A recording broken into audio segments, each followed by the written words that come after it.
কুরবানি হলো আল্লাহকে রাজি খুশি করানো। একমাত্র আল্লাহর নামে কুরবানি দিতে হয়। কুরবানি মাংস খাওয়ার জন্য কুরবানি না। এখন আমাদের এই দেশে অনেকেই আছে মাংস খাওয়ার জন্য কুরবানি দেয়। কতগুলো মাংস পামু, কোনটায় ভাগে কম পামু, কোনটায় ভাগে বেশি পামু, এই নিয়ে সারাদিন থাকে। আসলে এই কুরবানি গুলো হয় না। অবশ্যই এখন আমাদের বুঝতে হবে যে আমরা কুরবানি দেই আল্লাহর নামে, আল্লাহকে খুশি করার জন্য। আল্লাহ তাআলা যদি আমাদের কুরবানি কবুল না করে তাহলে সেই কুরবানি দিয়ে কি আমাদের কোনো লাভ আছে?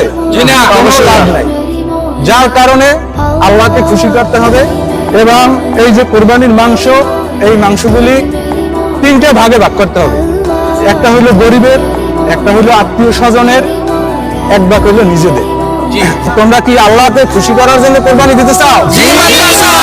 আচ্ছা, ওকে।